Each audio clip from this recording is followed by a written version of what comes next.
Cha-ching.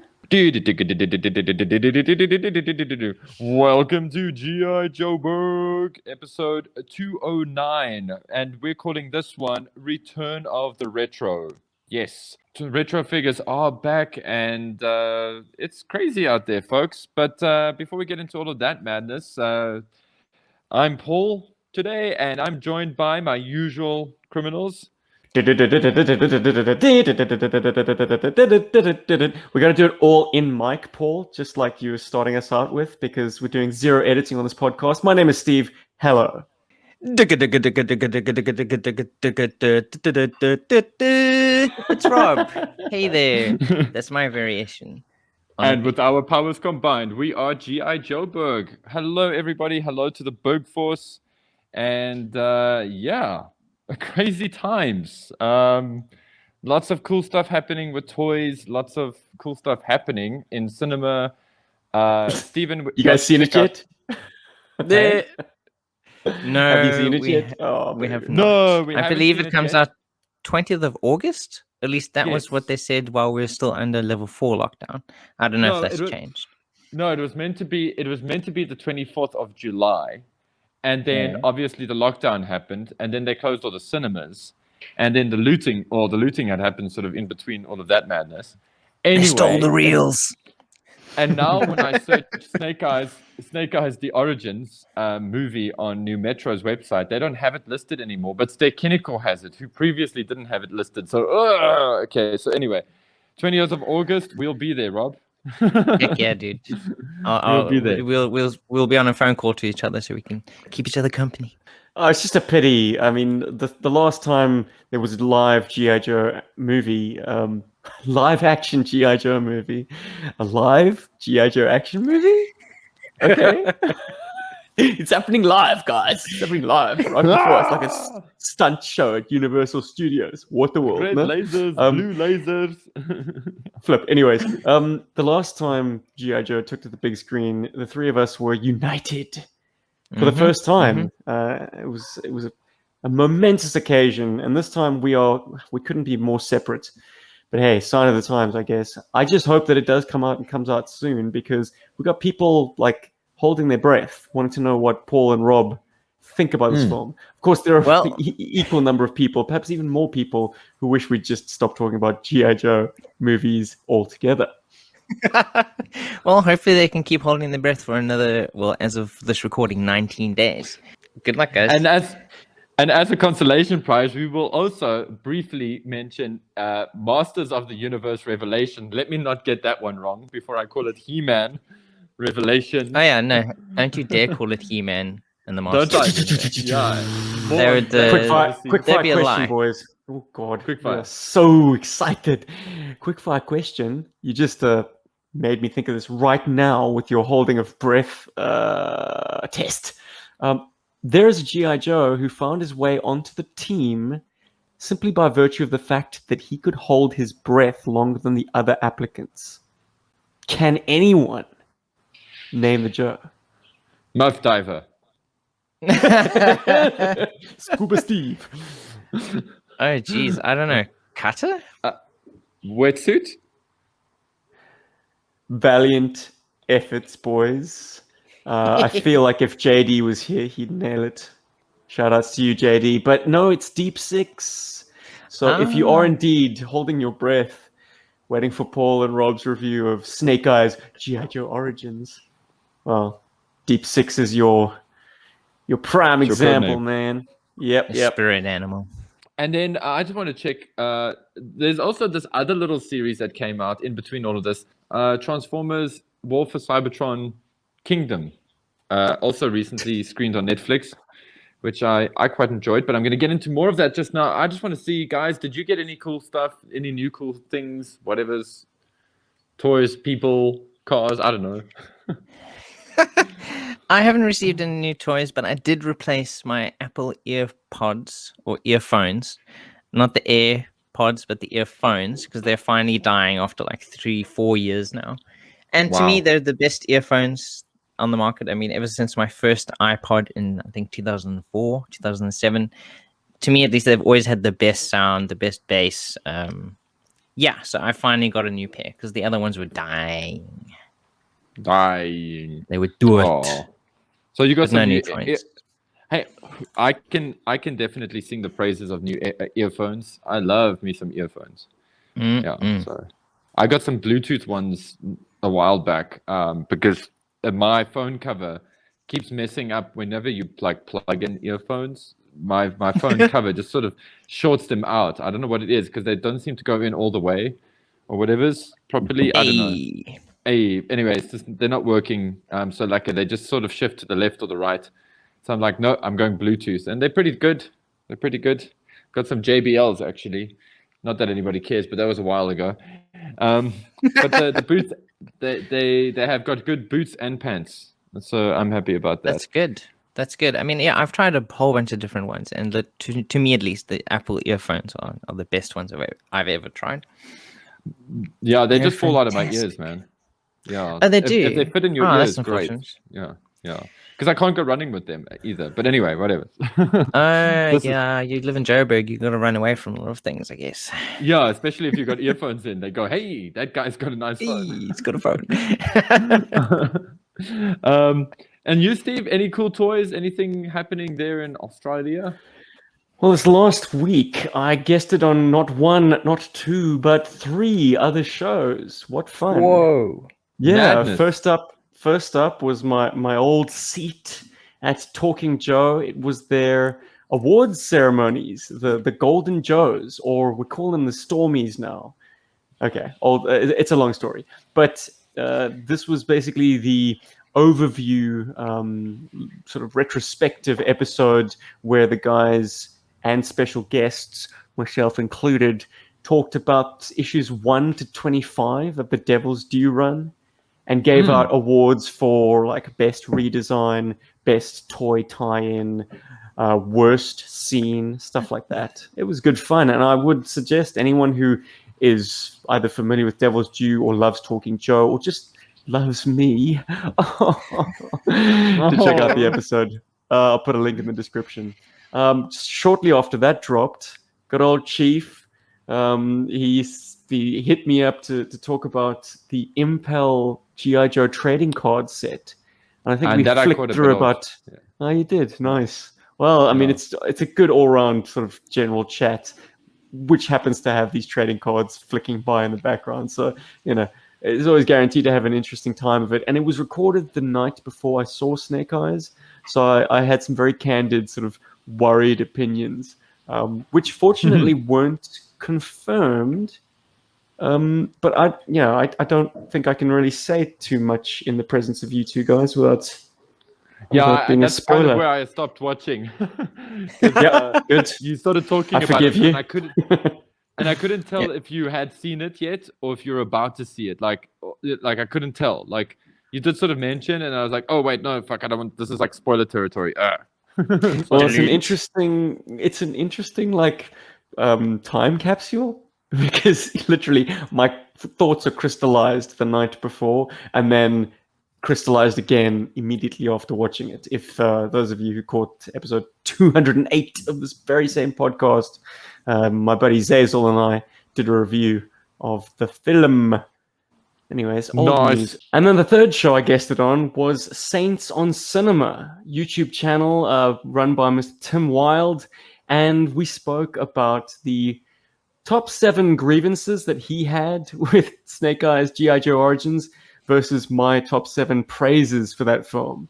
So I did my best to champion a film that is receiving mixed reviews from even the kindest of critics. So I had my work cut out for me, but it was wonderful to guest on the show. And Tim puts a pretty mean argument. If you want to catch that, and if you're at all interested in some pretty decent debate with G.I. Joe in the background, check out Saints on Cinema, link below. Boom. And this past week, I've been mired in a little bit of an eBay debacle, gentlemen. Yes. These don't pop up very often in eBay Australia, but when they do, you jump on it. I've been in the market recently for a swivel arm Snake Eyes 1983, version 1.5. the famous all-black figure. I figured this is a version of Snake Eyes I do not own. I am definitely hot and heavy for doing a review on him. And hey, riding the old hashtag Snake Eyes algorithm couldn't hurt, right? It was on auction, eBay Australia, 70 Australian dollars, which is not a lot for this particular toy. I, of course, made an offer, lowballed it, because, hey, every once in every while, they go for it. Because no one else bid. It was a completely untouched auction, so I thought I might have been in with a shot at getting it for $50. Declined. 55, declined. 60, declined. And that's my 3 strikes. So I waited for the closing hours of the auction and hit bid. I didn't enter anything higher than $70 and got it at the starting bid price. Whoa! Heck yeah. I know, Yay! right? Winning until. So, Dun, dun, dun. these were the pictures on eBay, and they're pretty out of focus, wouldn't you say? Yeah. Those aren't very good pictures. Terrible pictures. So the pictures are not great, and that would no doubt put off any potential bidders. I was very pleased with that fact. Before the closing bid, before the closing seconds, I managed to ask the guy for better pictures. And he took a pair, and they still ain't great. Still blurry, out of focus, and very distant. And it being a black figure, you need to put it under some good lighting, because otherwise you just can't see a damn thing. But I thought to myself, hey, even if it's a beta at that price, I can't turn my nose up at that. I saw enough detail to see that both thumbs were intact and that there were no elbow cracks. So come on. The condition couldn't have been that far back. And he's got a crush. He's still got a snake eye. That's the biggest thing. So let me tell you, boys, I was thrilled. For the week after this, I just, this is a reason for this hobby. The excitement that you feel when you've got something coming. So you could say you were walking on sunshine. Walking on sunshine. I got ahead of myself. I started writing the review for this toy because I figured I could shoot it immediately and upload it as soon as this thing arrives. I want to do like a night shoot. I want to also give him like bits of different people's gear to like just show Snake Eyes' versatility. Because his first file card hammers on about him being adept in Arctic survival, underwater demolition. So I've got some spare torpedo V1 gear lying around. I felt like ninja strapping skills, hacking skills, some fins on him, and skills. Everything, He's a bro. good chef too. You do it all. He's Snake Eyes. But as I say, I started writing this review, and man, oh man. I'm thrilled at the prospect of it coming. It eventually did, only 1 week later, because of course it's posted domestically. And I pulled it out of its little mailer bag. I mean, this guy, what a chop. He put it in just a bubble envelope. Like, that's how loose in the juice this dude is in terms of, I don't know, eBay sales etiquette. But can anyone tell me anything wrong with the picture that I've just flashed on screen? He's very scratched. He's not as black as he should be. That could buff out. He's under sunlight. What I'd like to draw your attention to, and I can't zoom in this program, it seems, but the chest has a little raised, like a little nipple right in the middle of his chest. Yeah. Yeah, I see Any that. ideas what that could be? It's a fairly uncommon condition, but some people have been known to get it. Third nipple. Scaramanga in the Man with the Golden Gun had that. To be honest, I just thought it was maybe from the mold release. I thought nothing of it. But then I did the side profile and saw that there was a bit of gapping. Oh, my shit. Gary's I know exactly what that screw is. put in too far. Oh my shit. And it's not a flat head. Oh shit. This screw in the back of the Snake Eyes was completely stripped out. But beyond that, someone had tried to drill it out. Oh, unsuccessfully. lordy. Not only did they strip away some of the plastic on the inside, but unfortunately they managed to screw the back screw in a little bit further, which is why you have this small protrusion on the chest, Oh, because that is no. exactly where the screw was going to emerge, chest Got a little burster style. chest burster coming out there. Oh no. Exactly. He got So would you screwed, man. say? So would you say you rolled snake eyes? There's a line in the international trailer which we never actually did get into discussing, but it's a very pointed line, and I don't think it actually occurs in the film in quite a blunt fashion. But literally, it's Henry Golding in voiceover saying, "They call me Snake Eyes because I've had bad luck all my life," something like that. And I thought to Yeah. myself, oh, show don't tell. But as I say, I think in the film they're far cooler about the reveal. Anyways, gents, so I was So that absolutely journey. crestfallen. I was like, this sucks. I immediately had it out with the seller. I was like, mate, this is not a used toy. This is damaged. You should have disclosed this. The pictures sucked, but I took a chance on it anyways. And he got pretty defensive pretty quickly. Like he was like, "Oh no, mate! Like the arms and crotch alone go for like $40 on eBay." I'm like, that's all very fine and well, but like it's up to the guy bringing money to the transaction to decide whether he's getting fair value or not. Like, if someone else is spending $40 for those parts on other auctions, like that's their business. That's not mine. Anyways, had a massive powwow and eventually got a refund. Wow. Well, that's good at least, because I mean, it feels like he understands how much parts of the toy are going for, and he obviously tried to sell it in separate pieces, but he could have managed to get the screw out. Maybe, but there's also something very fishy about the way this guy conducted himself. Because we had a bit of dialogue back and forth because of my rejected offers on eBay, sort of message porthole. He said, "Yeah, mate, I've got two of these. They're my childhood ones." I'm like, "What? Your childhood Snake Eyes?" So this is a 35-plus-year-old toy, and it's had one owner. That always makes me very excited. I'm like, wow, if I'm getting it from the original owner, it means it's only gone through one set of hands to get to me.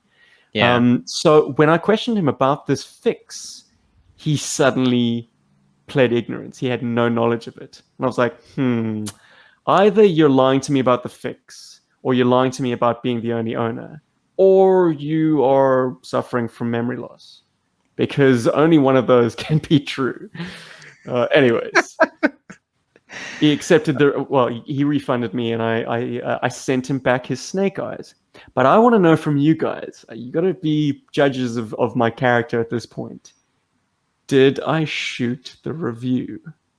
Oh my god. Rob, did I? Yeah, why not? Did I shoot the review just Hell for yeah, content's sake and then send it back the next day? Yeah, of course you did. Okay. I think you definitely did. You took you took the opportunity. I mean, while you had Paul, it. what do you think? I don't think you did.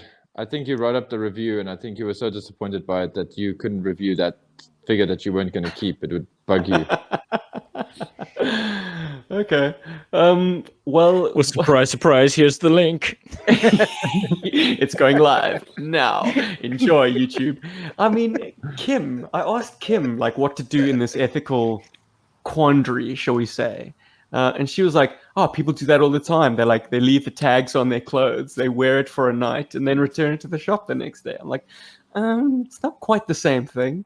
And also, there's a very slight but very real possibility that the seller watches GI Joburg.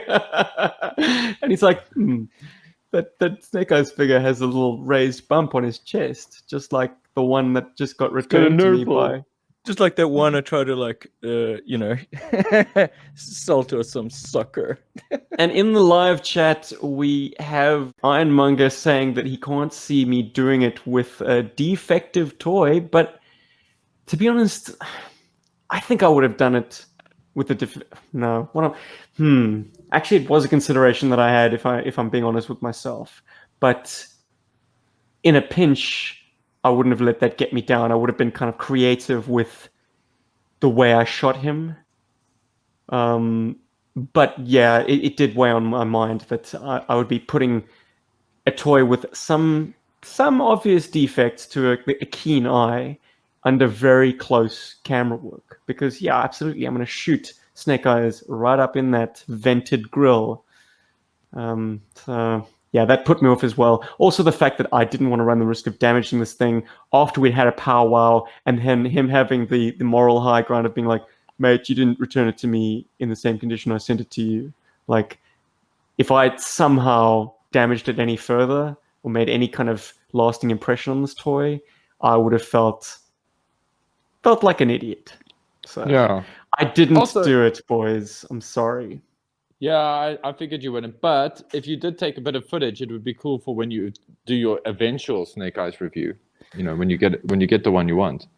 To be honest, man, after the enormous anticipation and then the subsequent disappointment, I just put it to the back of the shelf and left it there. I couldn't even let it stay with me for the rest of the day. I as soon as I'd been refunded, I was like, I'm bagging the sucker up in the same stupid little padded envelope that it came to me in, and taping that up and sending it off. And that's me, boys. Gee, what a colorful little eBay New stuff. drama. Yeah. That was quite a journey. Yo.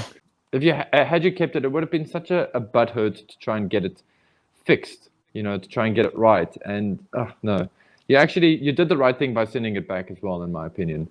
Like, there are things that are sort of negligible, like had it come with a broken crotch, but it didn't have any of the other issues or something, or had the crotch broken in the packaging, that would have been like annoying. But at least, you know, it's an easy enough fix in that you could try and find a crotch to buy, or like find the arms or something. But like a third nipple on that figure with the stuff that's broken on the back, no, that's horrible. No. You can Just get no. 2 torso halves from the United States for 20 Aussie dollars, but then it's another 20 to ship. So that's $40 that you're parting with to fix your already $70 toy. That's assuming you can get those 2 halves apart. I imagine Exactly. you'd have to crack them apart. But there is an epilogue to this story, and I was debating not telling you. But he did put his second one up for auction. And I put in an offer, which was declined, but I'm going to bid for it anyways. And anyone listening to this better not bloody well outbid me, because I probably will drop this podcast before it closes. And if you are the seller, come on, man. This is Steve from GI Joburg. Come on. You know your toy is going to be immortalized in, you know, one of the coolest reviews version 1.5 Snake Eyes could ever get. Unless he yeah. just listed the exact same one again. No, he hasn't received it yet. I have the tracking information for that one. He'd just be using different pictures. Oh, jeez. This is Anyway. Oh well. terrible end of a story. You win it again, he sends it back to you, and it's the exact same figure. Oh, no. God. So sometime last year, I'm not entirely sure when, but I put an order for it's Boba Fett from the Canon, or the sort of Hasbro sort of retro packaging, and I also got a Mandalorian, or should I say Din Djarin, from Mandalorian. But I did receive those figures about 3 days ago. Does Boba have a removable helmet? I don't know yet. I haven't opened these yet. I actually want to do an opening video for this, which hopefully I can shoot this quickly after the podcast, but we'll see. But I've got one of the Optimus Primes from the Kingdom series, but not the big one. I got the little one, the little core series. And I just really love like having this cool little Optimus Prime. And as we're chatting, I've also bought a Soundwave, also one of those tiny little Soundwaves from Big Bad Toy Store. And I'm looking forward to shipping that my way. But anyway, I got What's those. the appeal of the figures. bite-size Transformers, Paul? I just I like mean, them because they're apart easy from to just carry being around. affordable. Yeah, and they're cool to keep on your desk, and I like the detail on those. Like, I think the detail is done really, really well, and the paint jobs are pretty good as well for that size. Also, I still live in hope that I will get myself a Kingdom Megatron. That's the T-Rex, the Predacon. Predacon. Thank you. I nearly said Maximal. I still live in hope that I'll get myself a Predacon Predacon Megatron. And I think it's just so cool to have them. They're not in scale, okay, as has been, shown to me on the show, because I thought it would have been cool if they had sort of messed with the scale a little bit. But anyway, having this cool little Optimus versus this giant T-Rex, that just gets me excited somehow. I just think that's really, really cool.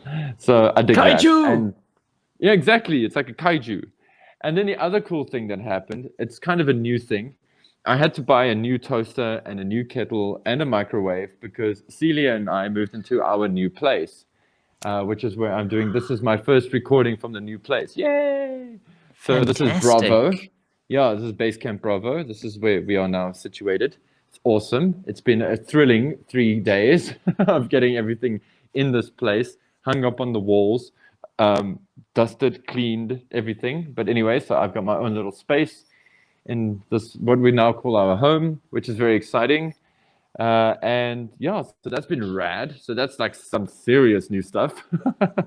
And then I suppose it's worth mentioning as well that earlier in the week, about 2 weeks ago, my assistant in the studio, Ruby, she wanted to get some art books of Amazon, and she was a bit scared of ordering from Amazon. So I offered to help her with it. And yeah, so we ordered her 2 very cool animation art books of how to, The Art of Mitchell's vs. the Machines, which is an amazing movie, by the way, and Kung Fu Panda and whatever. And while I was on Amazon, I was like, I'm just going to grab myself a Tila. So I got myself a Tila, He-Man Origins Tila. Yeah, because I mean, what would a GI Joburg podcast in 2021 be without me talking about a He-Man figure? So anyway, I got a Tila, and I'm very happy with her. She's rad. She's super rad. And it's also something that I couldn't get locally. And I paid a very, very good price for her, $14, which is what she's supposed to be. So yay, go Amazon. So yeah, that's all my new stuff in a nutshell. But yeah, talking about, an incredible segue into talking about maybe the main topic of the episode. Retro toys and retro stylings, and I suppose like stuff that comes out of the recent past. As for those retro, essentially, at least the definition of retro is imitative of a style or fashion from the recent past. And we're going to be talking about stuff that is obviously inspired by stuff that came recently. Tell us more, Paul. Yeah, man. So like retro stuff, I'm really loving this, and it kind of started for me a while back when they started releasing the Titans Return Transformers. This is how far back I feel this goes. They started doing these great Transformer figures, which many of our listeners know. But they started re-releasing characters like Scourge and Blur, and I'm trying to remember the name of the cool tank that you've got, Steven. Anyway, they just started re-releasing really great Transformer toys based on really old designs, and that was magic. That was sizzle for me. And Paul, if you're going to talk Transformers, man, like are we only going to talk as far as like new toys that have a retro aesthetic? Because reissues, that's a different thing, right? Transformers have been doing reissues since the 2000s. No, true, but you're right. But there is a small exception at the moment, because you see, like Swamp Masher. Well, keep calling him Swamp Masher. Bone Cruncher. Is it Bone Cruncher? Skull Cruncher. Skull Crusher. Anyway, like he's never been done before, other than his original release. Yeah. And I kind of feel, yes, he's a reissue, but at the same time, it is kind of like a bit of a retro revival, because they did him in the same scheme, with the same gimmick that he had back in the old days, except for obviously the power levels in the chest and that kind of thing. And that's just really, really rad. And so that kind of I'd argue started it that for me. Combiner Wars is where it started, man. Oh, You had I all those suppose, Combiner teams, yeah, just I would slightly say, before the Titans return. yeah, I think it just really hit for me with Titan's Return, just because there were so many more offerings there. I mean, that blur from that figure from that line is so good. Yeah, he's just really amazing. So yeah, and I can happily say Stephen got all of those for me as gifts, which is not bad. So Cut out the guesswork yeah. for a few celebrations.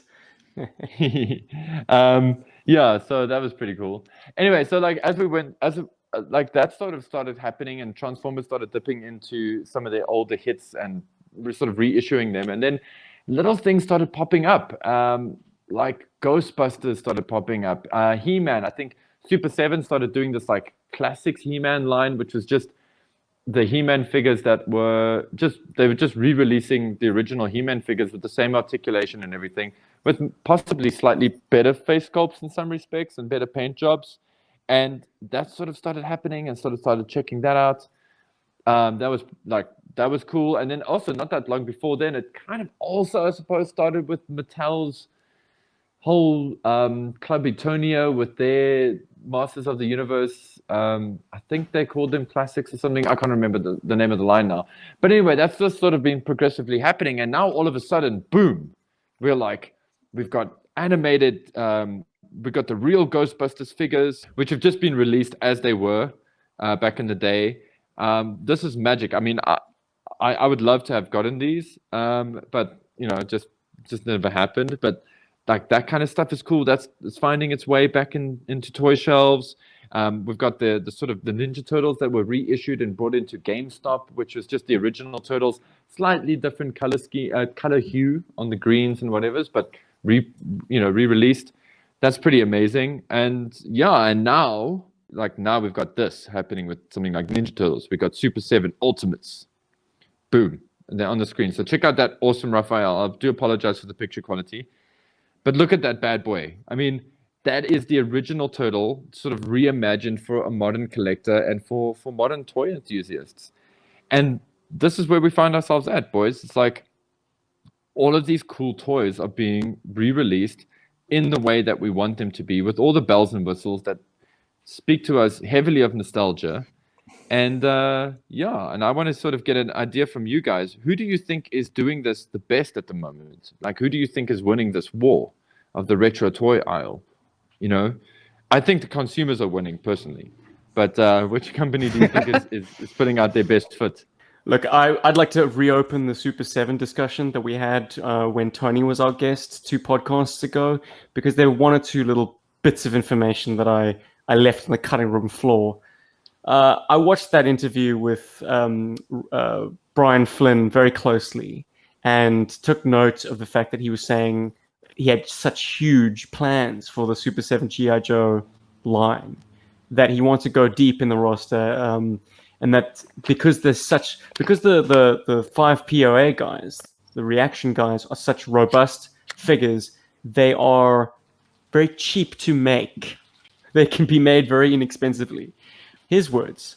And I just thought to myself, well, that's a bit of a brazen thing to say when you're charging 18, 19 US dollars a pop for these figures that, by your own admission, are pretty inexpensive figures. So that's one thing. The other thing, I got to call him on this because I think he watched the Mass Device very closely when coming up with that first wave, and he should, because that's G.I. Joe's first foray into animation, and those looks, those designs, those exact kind of the way Baroness is presented and Snake Eyes and the Cobra Troopers, etc., is very unique to that initial era, that first blush with G.I. Joe. And he said, "Oh man, you got to get 2 different kinds of troopers, because you got to have the guys with the web gear that has an H design on the back, and the guys that have the web gear with a Y design on the back."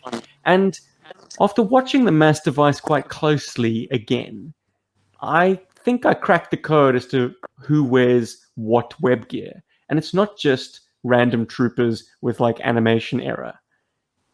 The troopers have a Y-shaped web gear And the officers, who should have a chevron on their helmets, have the H-shaped back gear. It's as simple as that, literally. Like, maybe they screw it up later on in the cartoon series, and maybe that's what he's referring to. But if he's referring strictly to the way they were presented in the Master Vice, well, then he's talking out of his hat. Those animators followed the design sheets to the letter. And I would go one further and just say that they only populated the inside of the Cobra Temple with officers. And anytime you had an away mission, like Major Blood leading the guys to get the Master Vice or assault the GI Joe satellite, or to get Dr. Vandermeer, that's when you saw troopers with the Y-backed web gear. Anyways, I'm going to kick it over to my man Rob, who's leading the charge in the retro game. Well, I think it's pretty obvious that I think Super 7 is probably the company that's leading this retro charge, because they're dipping their toes into like dozens and dozens of licenses. So they bring out tons and tons and tons of different lines from, say, Power Rangers. They bring out an absolute. There's the first line, so you get a Tyrannosaurus Rex Zord at the same scale as the actual figures themselves. I'm not sure why would want that. And once can tell again, you why I want that, because I pre-ordered one. Carry on. It's the treatment that they give all of these figures. I mean, they put a lot of effort into the accessories, into multiple hands and heads. I don't understand this here. Were there two different Yellow Rangers through the line? Maybe there was. Yeah. I don't remember that. Maybe I wasn't paying attention. Tui Trang played the original Trini. Yellow Ranger. Trini. And then her character was named Trini. And then she left due to contractual issues. And then sadly, I believe she passed away in a car accident not that long after that. But anyway, so that's like sort of honoring then. And then Aisha came in after they did the Power Rangers, the movie. So now you can have both versions of the Yellow Ranger. Now I understand. Okay. Look at my favorite. That's fantastic that they do that. So they've done Power Rangers. They've done an absolute ton of Teenage Mutant Ninja Turtles stuff. Every line comes with the new turtle, as well as many of the villains, the popular characters. An absolute, they're just going crazy. And it's just it's amazing that these companies are, because Teenage Mutant Ninja Turtles, I think it was Playmates originally. That was the company that produced them. Obviously, Power Rangers is Saban. I don't know who made their figures originally. Bandai made them. And then obviously GI Joe is Hasbro, and I'm sure they're doing a bunch of other Hasbro properties as well. So I think Super 7 is probably the companies that's ahead. But it's not just these independent companies that are licensing stuff from the original companies. It's the companies themselves. I mean, Paul has already mentioned the Ghostbusters, which are essentially just retro updates, of the original figures released. And then obviously Masters of the Universe, where they're doing the Origins line, from He-Man to Skeletor to weird characters like Mosquito. And I can't wait for Mosquito. The most powerful character in the whole of Masters of the Universe, Teela. Oh, boys, we're primed. We are primed for a discussion. Rob. But anyway, that's a cue. That's a cue if I ever got one. Keep going on and on. But yeah, I think at this point, let's take a little detour and discuss something I'm sure a lot of people are very interested in. Paul's opinion and hopefully mine as well. I did watch it. So recently they dropped. Okay, all three of us seen it. So recently they dropped Masters of the Universe Revelation, season 1, part 1, onto Netflix. Directed, conceptualized by Kevin Smith, famous for a bunch of really cool movies that people really enjoyed back in the day. Like Dogma.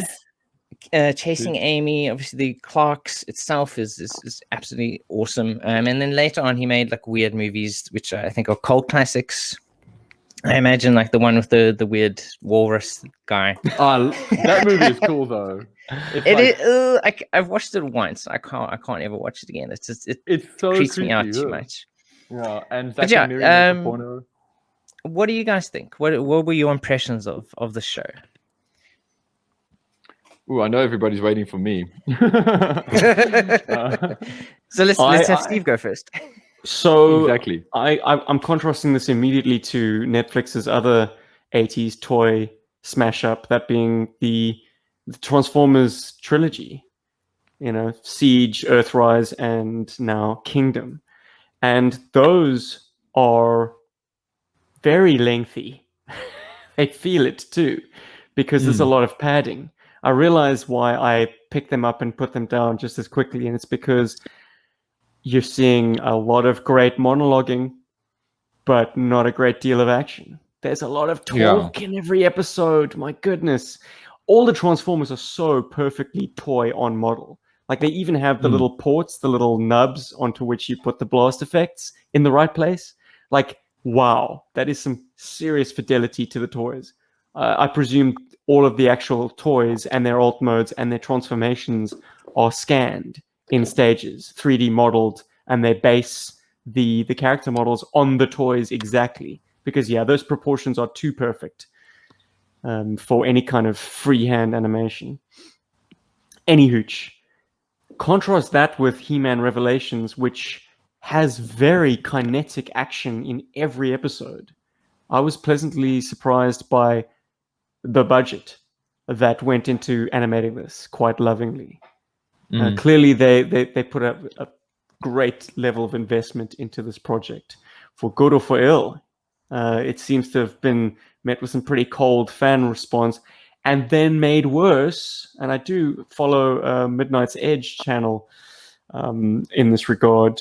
Made worse by some of the cast members speaking out against fans, and not always speaking from the most knowledgeable of places. Like, more of a guttural, knee-jerk reaction from the characters who voice the leads, or the actors who voice the leads. Which, man, if you really want to alienate your fan base further, go to it. That said, I love seeing Tila as the protagonist. I always made her my protagonist because He-Man's proportions suck. at least Tila's he is a bit of a brick, isn't he?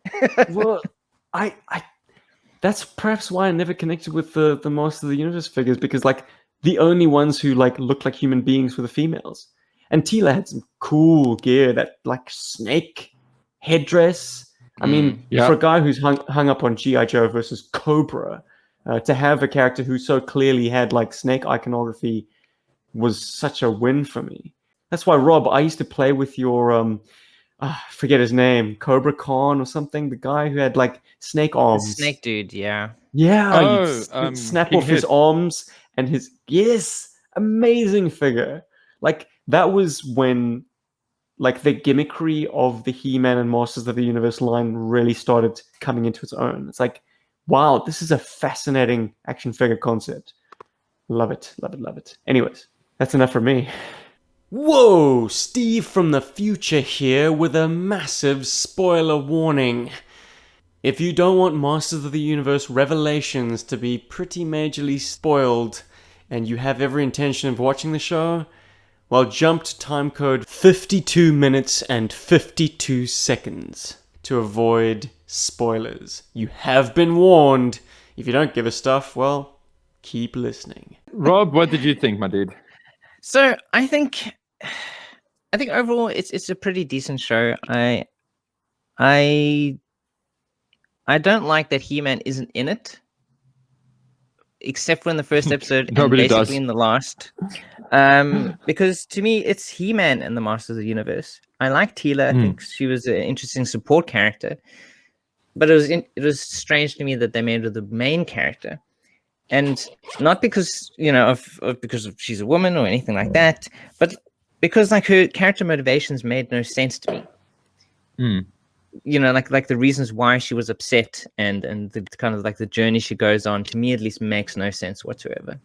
So I think overall it's an okay show. The fightings are pretty decent, except for in episode 2, the Poison Chalice, and there are multiple animation errors in one scene.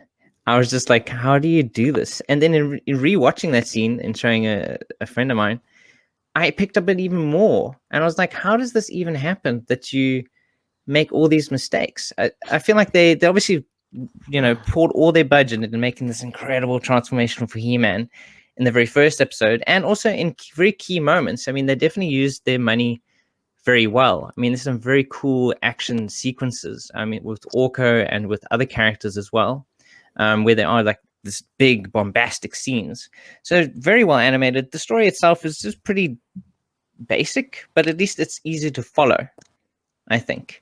So if you have no hang-ups on He-Man being the main character of He-Man and the Masters of the Universe, and you don't mind your main protagonist being really, I don't know, annoying, or at least someone you can't understand and follow why they're doing what they're doing, then you'll have a good time, I think. But overall, it left me feeling very negative.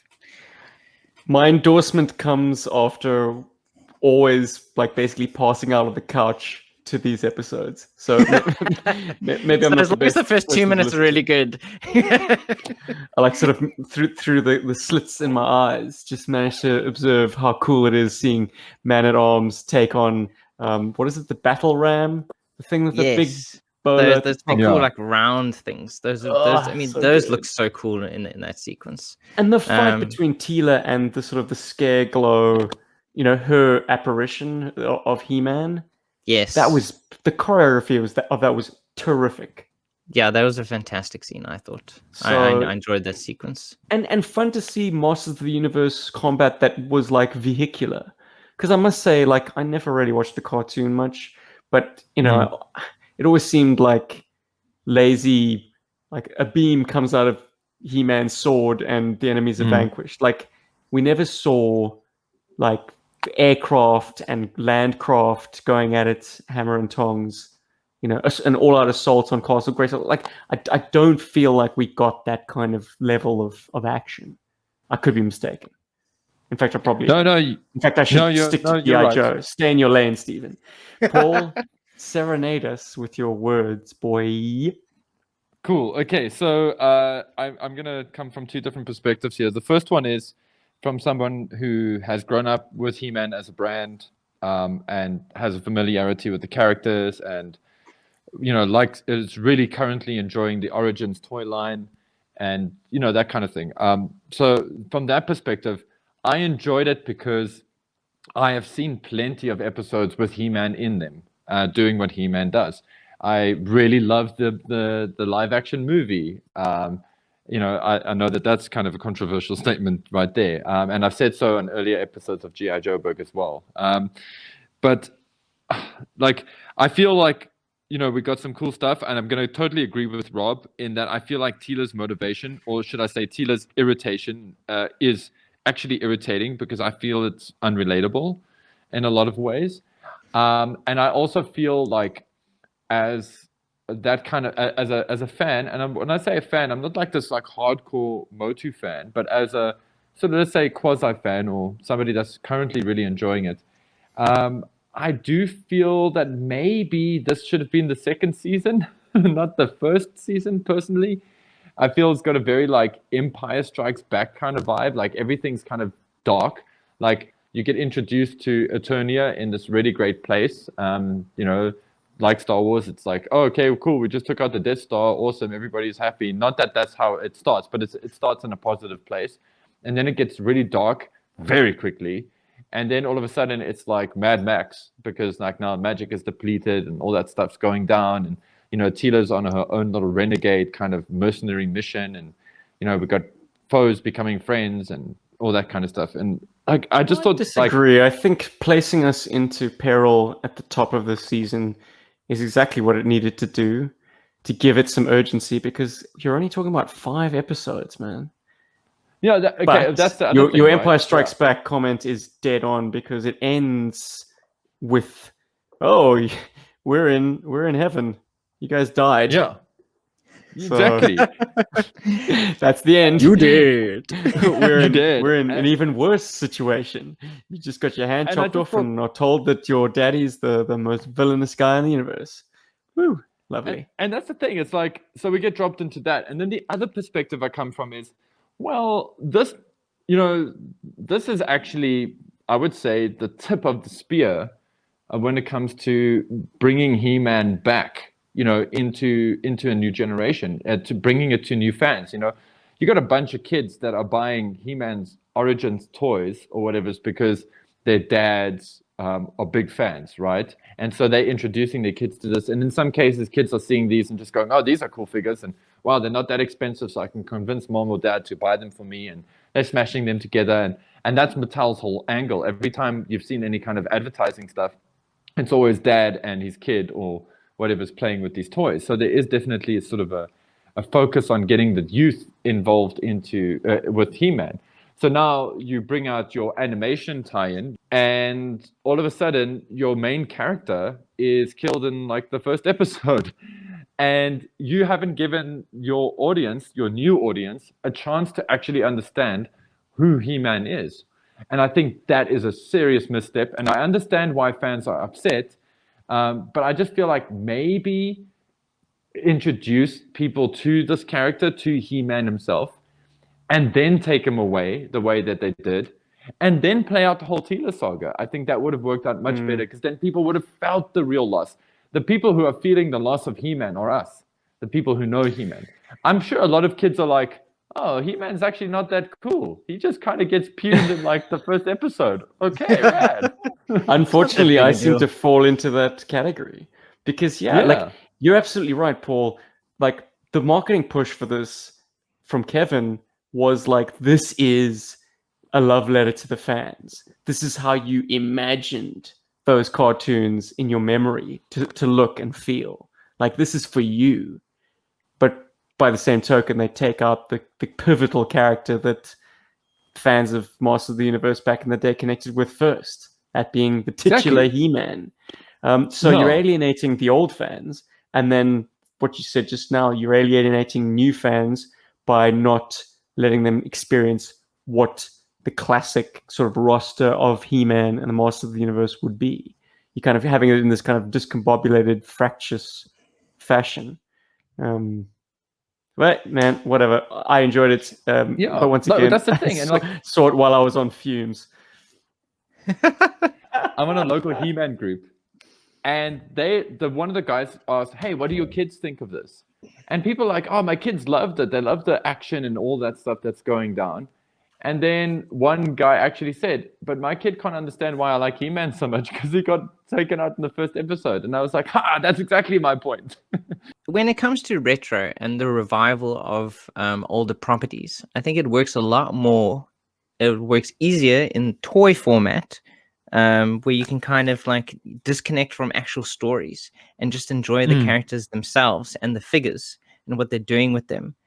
I think it's been very difficult for everyone, from Kevin Smith to whoever else, to Disney, to all of these different companies, to kind of revive a property and make it relevant to today, but also interesting and catchy to the original fans. I think I can't think of a single thing right now that actually has made everyone happy. There seems to be some sort of divide on every single thing that's come out from say the Star Wars sequel trilogy now to this. But for the plastic to have any kind of media push, you've got to pick a canon. You've got to side with something. GI Joe is either a domestic American, real American hero task force, or they're a global force. You either rewrite the origin from a Vietnam vet to a member of a gang. Like, you can't have it both ways. You have to pick a side. And the side that wins out will be the side that is most politically palatable. Because at the end of the day, Hasbro, Mattel, what have you, these are public companies and their image is crucial. Also, if something is slightly off-kilter, something slightly like retro in a distasteful way, or something that kind of offends sensibilities of the most easily offended, because they have to be your kind of your acid test. Like if it tweaks someone who is quite sensitized to this stuff, then you're immediately going to course correct away from that. So Also, here we are in the 2020s, really having to rewrite canon, or what we considered canon, because things have to move with the times. But you said something interesting there, Rob, like we should just let the toys be toys. And that reminded me of a little debate that I almost had internally, that like Lifeline is a pacifist in both comic book and cartoon who doesn't touch weapons, but he's pictured on his card art holding a pistol, and he actually comes with an accessory. This isn't just a holster and the suggestion of a gun. This is an actual physical accessory that he can put in his hand. How do you reconcile that? Well, Kirk Bazigian was always very clear on the point that the comics have their canon, the cartoons have their canon, and the toys, we have our own canon. Canon, yeah. Nowhere on Lifeline's file card does it say that he's an avowed pacifist. It does on Doc's, but not on Lifeline's. And a medic in the field with soldiers, I think in most militaries, is entitled to, and perhaps strongly advised, to carry a sidearm. No, if for no personal other defense reason than weapon, like personal defense, just, the threat of force if a situation arises. I mean, you'd be foolish to send someone completely unarmed into a open fire conflict zone. Sure. And also, war zones are military dangerous. experts take me to task in the comments. But also, but now you guys also touched on this thing now as well, with the toys, for example. Like, how is it that Mattel, because Rob mentioned that Super 7 is doing a fantastic job of the retro revival, and I have to say I definitely agree with that. Although I would say the people that are beating them just by a smidge is Mattel, and this is my argument for that. You can see with like the Origins figures, they are pretty much the exact same designs as their retro stuff, except for having extra articulation. They even have like the same proportions for better or worse. And in some regards, yeah, fine. The face sculpts on like He-Man, for example, are different, and they listen to fans, because now the current He-Man releases, I think it's the wave 3 or 4, whatever, of normal single-carded He-Man comes with his old school face, which I'm going to show here. It's pictured on Faker. Okay, you can see it sort of blurry in the background there. But that's the head that they've now given He-Man, because a lot of fans were like, oh, well, we want that. Basically, the point I'm trying to get at is what Mattel's doing right is they're giving fans exactly what they want. They're going, hey, we know you love this thing. We're just going to give you this thing with better articulation, because your kids will probably enjoy playing with it more. And that's what turned me onto it. I was like, wow, as soon as I saw that they had this kind of articulation, I was like, yeah, I'm in there. Like that made it magical for me. So by that same token, why can't they just take the original series, for example, the Formation series? Not that, I understand there's rights and all that kind of stuff, but then why don't we just tell that story, but like, let's animate it for this generation. Let's make it more accessible. I know that has its own like sort of like mess to deal with, but I mean, devil's advocate, let's take GI Joe. Let's take the Master Vice. Let's give that miniseries, or let's give anything actually from GI Joe. Let's give it to the same guys who did this He-Man show, or to the guys who did Castlevania, which I believe are actually the same company to some degree. But let's give it to them and ask them, hey guys, just retell these exact same episodes, this miniseries, like update it for today, like you did with like, and that would be amazing. Like, and that's kind of what I feel like fans kind of want from the toys in a lot of ways. We don't really want massive super redesigns. We appreciate them if they're cool, but we also resist them like quite hard when they're not as cool as we want them to be. And I'll give you a good example of something that I personally feel is a super winner, is Grimlock from the Transformers Studio Series 86. That's just a beefier version of classic Grimlock. I don't know why they took so long to just do this. I mean, I know there's the Masterpiece version, But this is it. This is amazing. This is great for me. I know people have their problems with this toy, but this is This mostly toy is win. a masterpiece version that you can actually play with because you don't have to be afraid of paint scratches and chrome chipping. Yeah, no, agreed. The Yeah. Studio 86 Transformers seem to be a win from my perspective. Paul, have you had any quality control issues on them? Dude, if you look at, when I say quality control, this is just a nitpick. But if I go down, if you look on this image that I'm looking at of Grimlock, on his leg, you'll see there's like a little. He's also got a little bit of a nipple there on his on his thigh, should I say, at the back of his thigh. It's really tiny there. It's because the screw has been pushed too hard there, so it's popping there a little bit. That's a bit of an irritation. But that I believe haven't some had people anything shattered their Jazz's roof is particularly frail. I don't know. I speak total hearsay here because I have not You been don't have keeping one. tabs with. Yeah.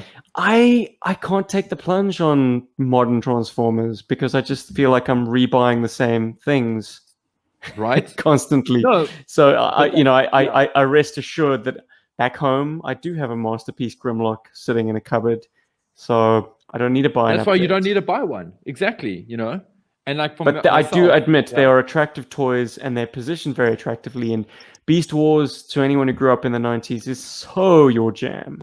Absolutely. I Big really time. had to like peel myself away from a Dinobot that was priced to go. Ooh, and Paul is now showing us the, once again, very in the 90s style, but the Marvel Legends that are done up to look like the cards from the 90s. The Uncanny Yeah, X-Men. like the Toy Biz figures. So like this is also once again, beautiful. they're just giving us what we had, but just a little bit better, and it just makes it so cool. You know, Now these toys are the kind of toys that you want to keep on the card because you take them off the card and they're just Marvel Legends. But you leave them on the card and they've just got all those design touches that really made for some striking cards back in the 90s. Back when all this stuff was coming out and like, well, Rob, you and I had eschewed GI Joe completely in favor of being swept up in the magic of the X-Men. I mean, they made so many of these and they were all so good. And that's kind of the point I'm making and kind of the point I'm hearing from Paul here is that the toys generally, whether it's the original companies themselves, Mattel making He-Man or Hasbro making Star Wars Retro or Super 7 making, you know, these their Ultimate lines, or NECA with their Teenage Mutant Ninja Turtles movie figures and whatever else they've been doing. They are much closer to the definition of retro, imitative of a style of fashion from the recent past. They imitate what was, but improve on it, you know, to bring it into the now, than say the media tie-ins really have been. And I think definitely who's winning in the toy aisle retro wars?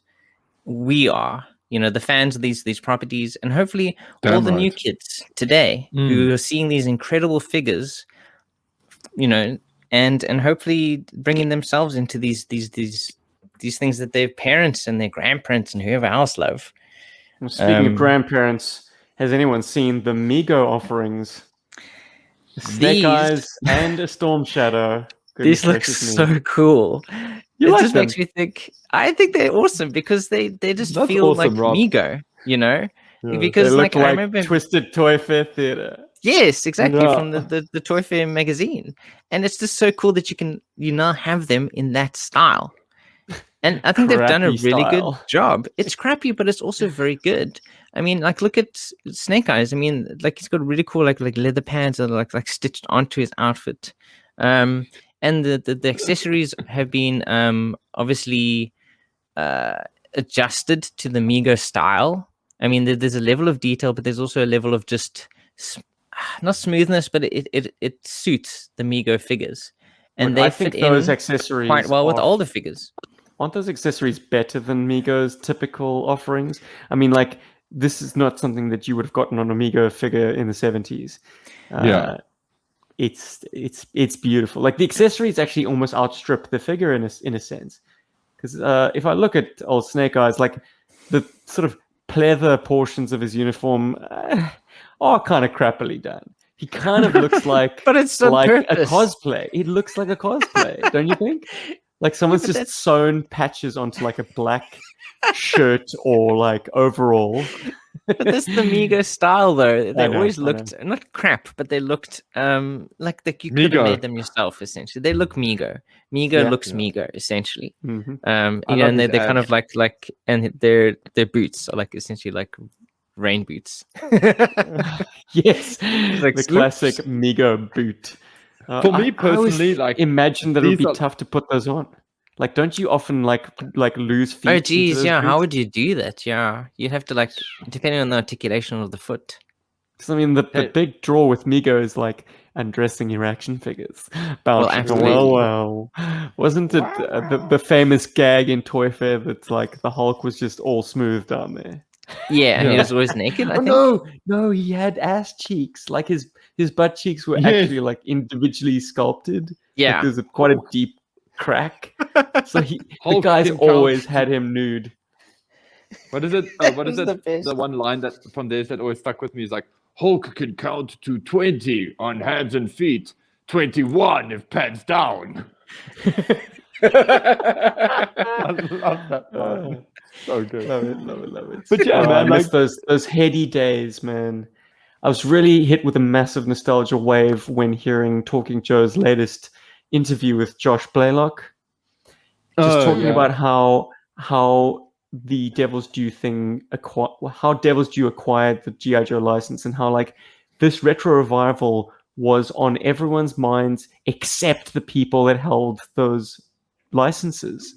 Like Exactly. Hasbro, they were like, why does anyone want Optimus Prime to be a red truck? Optimus Prime is, you know, a monkey. Like, come on! Like, what are these old designs that you? Why do you want a dominatrix and a gangster and a pimp in GI Joe? And it's like, no, these are your characters, guys. Have you forgotten your own damn characters? Anyways, it just brought it into And you bring- screaming relief that we were living that history, guys. We are old enough to have seen how the 80s nostalgia wave has risen from like no one giving a damn to suddenly like it being everyone giving a huge damn. business. Yeah. And also, Like we I'm so remember glad those you- issues of Wizard magazine, right? Thank you. I was Yeah. just about to say, I'm so glad you brought that up. I love that J. Scott Campbell artwork of Optimus, like Snake Eyes is in the front, Optimus Prime is there, Megatron's there, there's a Valkyrie from Macross there, Robotech if you prefer. There's, I think Battlecat and He-Man is on that shot. There's a Baroness. Oh, it's a beautiful, beautiful shot. Wow. And I remember seeing that and going, oh my word, this has to happen. Yeah. Well, that's the spark that lit this all-encompassing flame. Like shortly after that, I think Josh started trying to market T-shirts without holding the license of like the Autobot symbol, the Decepticon symbol, Cobra symbol, in places like Hot Topic and keychains and magnets and stuff. And eventually, like the sales just went through the roof and got Hasbro's attention. They're like, "Why did you want all this old tat?" He's like, "Because like anyone in their 20s right now will want it." And everybody in their 20s, well, back then, everybody in their 20s has now got money to want it. You know, they're hitting that point where they're missing their childhood. They want to spend that money. It's a they're great making that story. money. Like they weren't going to be able to get the license. And then like Josh was like, well, tell your person to ask anyone in the office if they would wear a T-shirt with an Autobot symbol. Ask. And they immediately shot back and were like, okay, we'll make these T-shirts with you. Something like that. Go listen to the interview. No. I think what also allows retro stuff to exist is because they were taking so many chances and they were actually trying crazy shit in the 80s and the early 90s. You know, they were actually original ideas, original stories, original things, and that's what's allowing this retro wave to occur. I don't think we're going to get a retro wave of stuff that came out, say, 2000s, 2020s. I don't even think we just retro is going to essentially mean stuff from the 80s and stuff from the 90s at some point. because everything else is being repeated now, at least media wise, and to a lot of people, it's very. I mean, it doesn't please everyone like it did back then. Not that it pleased everyone back then either. There were fans of it, but today it seems like everyone has to be a fan of something, no matter what. And make up your own minds. Do enjoy what you like? Don't enjoy other things. Make up your own minds about what you enjoy, and go for put your it. money where you want regardless of what other people. Yeah, exactly. Put your money where your mouth is. Spend the money and let the companies know what you enjoy, and don't worry what other people are going on about. Except for us, of course. Always listen to what we say. But like by that very token, like there aren't that many original IPs that have come out in the early 2000s that I feel would have strong enough legs as a retro revival in the form of toys. But what we are definitely seeing is a lot of video games getting that kind of revival, because video games are obviously they're the big kids in the school ground right now. And so we're getting things like a re-release and remake of Dead Space, which was arguably one of the best games to come out of the early 2000s, which is now finally happening on modern technology. And we're getting a bit more of that feel coming back into gaming. But I don't want to stray that far. That's just thought it'd be worth mentioning. But also, there are retro things occurring, but I don't think toy-wise. Like there are no major toys that came out in the 2000s and 2020s that will come back again, say 20, 30 years from now. And also, Rob, you wanted to know, why would somebody want to buy a T-Rex Zord from Power Rangers that is the same size as the... I'll tell you why. Because they've done it properly. Okay, it's like every time they've done a toy of the Zords, with the exception of like the Chokugan or the really high, like sort of flying brands, like the high flying collectibles, which Super 7 kind of is to a degree. We've never really gotten the T-Rex Zord with really great articulation and with that sort of feel that it looks like it's from the show. And that, when you look at that Zord and you compare it to the version in the show, it looks pretty much the same. And that's an awesome thing. Plus, they give you these little scale miniatures of the Red Ranger, to put on top of it, like it's standing there, which is so rad. And I've always wondered where the Red Ranger sits. Where does anyone actually sit in their Zord? In the head, in the chest, in the normally chest. in the head. It's normally in the head. But then they all shift into. But I mean, like when it all transforms together, I mean, like they all get transported way into the chest. There's no like cutscene, like in classic manga, like animation or mecha, like TV shows, there'd be an animation of them kind of being sucked through tubes and then like things kind of internally transforming. But Power Rangers, we didn't get that. Just all of a sudden, magically, they kind of like they kind of drop into that set. But I did also want to say, I can think of at least one episode, and I'm sure there are plenty more, of Power Rangers where you had scaled up monsters like Goldar fighting the Zords. So you can have a situation where your individual figures are the same size as the Zords. And oh man, right here on YouTube, boys, does anyone remember Power Rangers, bitch? Yeah. It's like one of the earliest YouTube parodies where these guys just redub an episode. Dude, no man. It's what does he say? Just my salad. Just my salad. I'm gonna kill a crab. Oh, crabs! I can't get any more of that shit. I'm Jose Canseco. Anyways, Power Rangers, bitch. Google it. But in that episode, the patties, they have like facsimiles of the Power Rangers, and those guys get upsized by Rita Repulsa. Make my monster grow. So yeah, with my pointy boobs, which I never noticed. I mean, in that situation, you had oversized, like Power Ranger doppelgangers fighting. Well, I guess my Power Rangers knowledge is not as strong as your guys'. You've definitely sold me. I watched that parody way too often, man. I showed it to Kim the other day. She's like, egg roll $2.99. I do not have any information here right now about this, but I'm hoping that all of those Zords can combine to become a bigger Megazord, because that would be amazing. Don't hold your breath, it's Deep the- Six. I'm not holding it's my difficult breath to too get hard a on that one. well-articulated figure and make it transformable, which is why often I think these days you often see the like Optimus Prime action figure or the Megatron action figure where they're just figures and they don't actually transform. No, this agreed. This But is you can Super hope. 7 we're talking about. The reaction Transformers stuff were action masters, basically, with less articulation, ironically.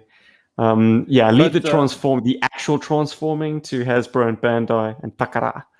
But I've got a feeling, well, that's why I'm saying if the Chokugun, if the DX Chokugun Megazord, or should I say Dino Ranger Megazord could do it, then I have faith that maybe they can do it. Super 7 hasn't said anything. They haven't said it doesn't transform. They've just put the figures up. Anything can happen. Yeah, anything could happen. Anything's possible. And on that, I just want to just also say, by that token, I've also pre-ordered Tommy, the Green Ranger, for myself. Because if I'm going to own a Power Ranger, it's got to be Tommy. So rad. Gentlemen, can we open up Postbox the Pit? Of course you can. Got a lovely, lovely message from Greg. Between the dates of 23 to 28 June 2021, 3 brave Joes were dispatched to the great state of Texas on a reconnaissance mission. During their assignment, their missions took them in different directions. Wild Bill was sent to the Alamo. He was about to enter the Alamo Church building to learn the very interesting history of the sacred ground. Next, Maverick was sent to the Houston Space Center to collaborate with NASA. While taking a break from briefing them on his experiences in the field, he took some photos for his scrapbook. He's pictured here standing in front of the mock-up of the space shuttle called the Independence and the 747 shuttle carrier aircraft, both of which you can walk through. Also, he found time to walk through the halls of the complex only to stumble across this beautiful mural. While touring Saturn V building, he noted the similarity of the dolly mechanisms that supported the Saturn V rocket to the ones that supported the Defiant shuttle complex, as seen in the enclosed file photos. Finally, Snake Eyes was pulled from jungle ops in Central America and sent to the coastal city of Galveston on his own secret reconnaissance mission. This turned out to be more R&R than actual work, as seen in the photos at the pool bar. In the end, the missions were accomplished with no loss of life or property. Yo Joe Berg.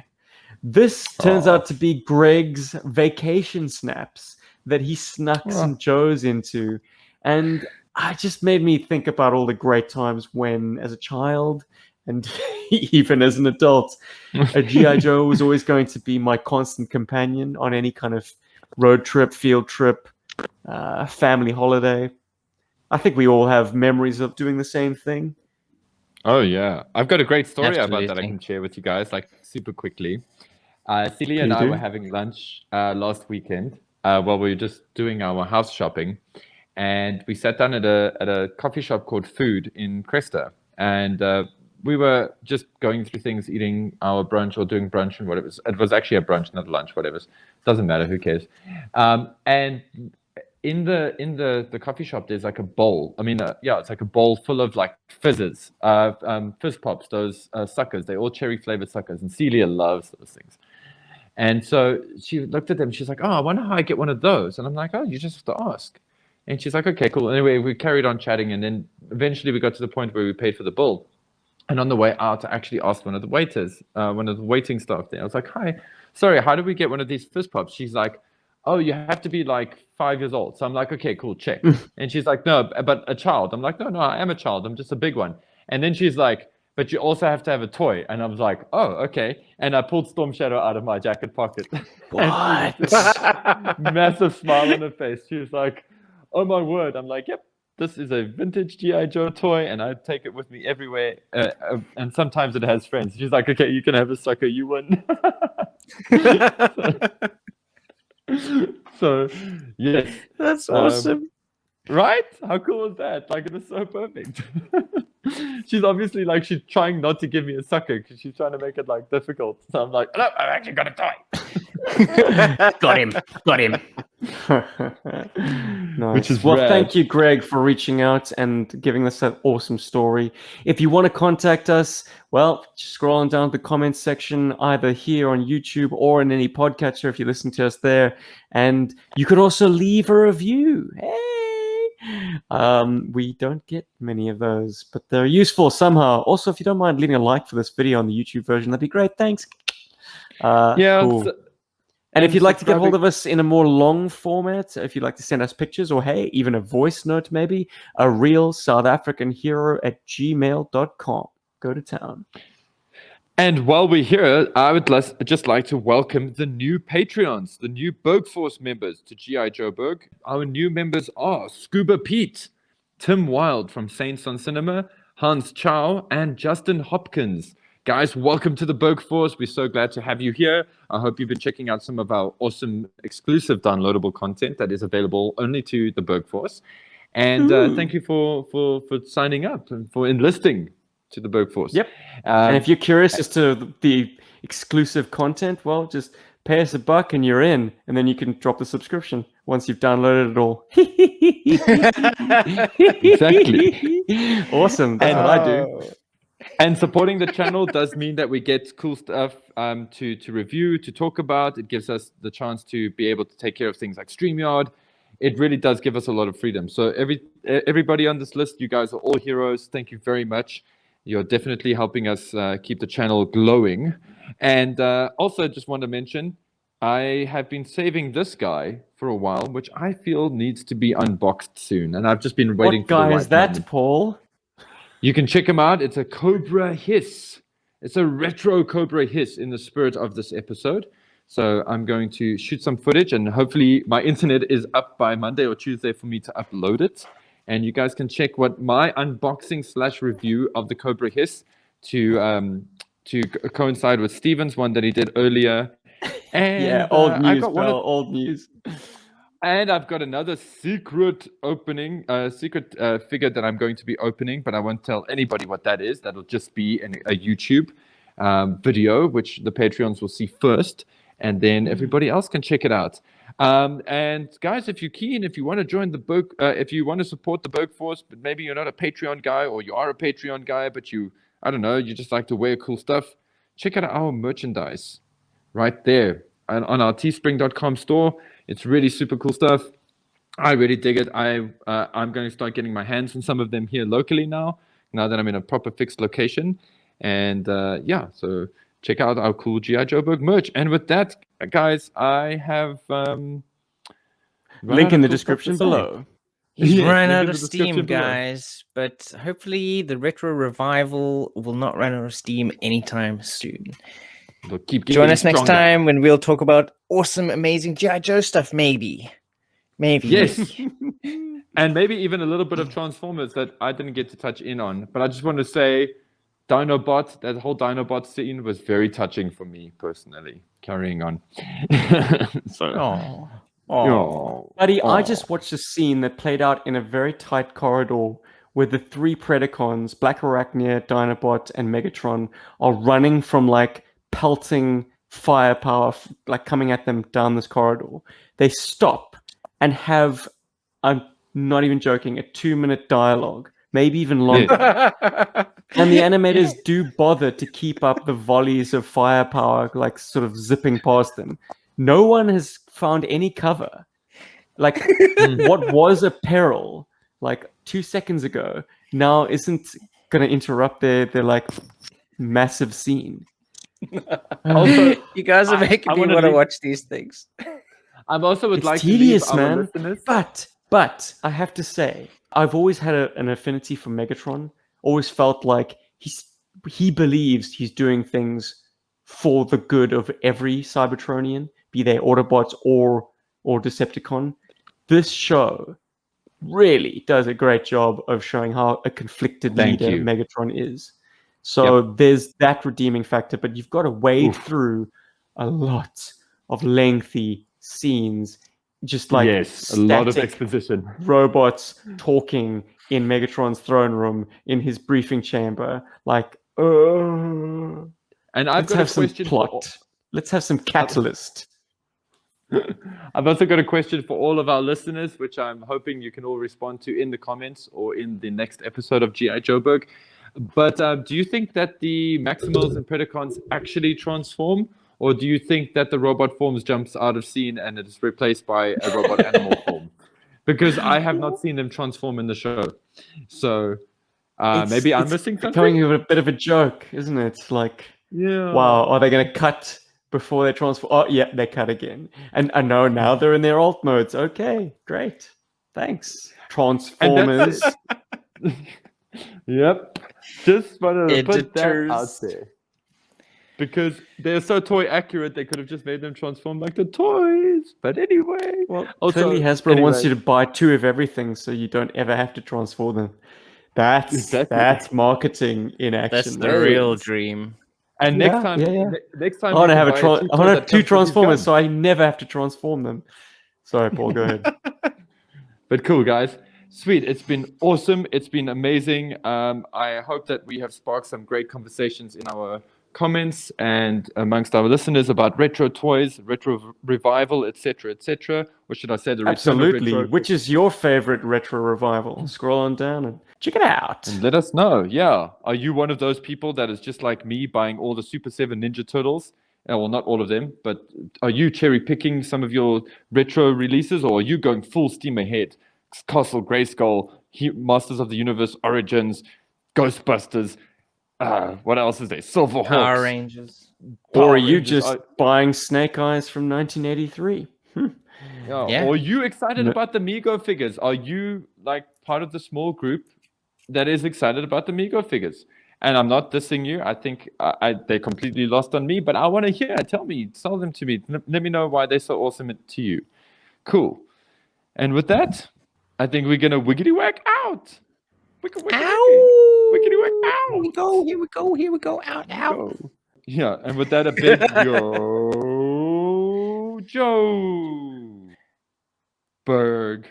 Berg, Berg, Berg, Berg, Berg. Berg. From the windows to the Berg.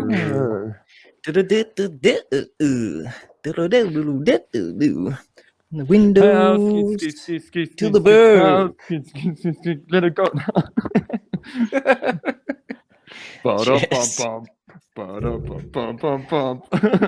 Anyway, Need for Speed, damn it. Cool.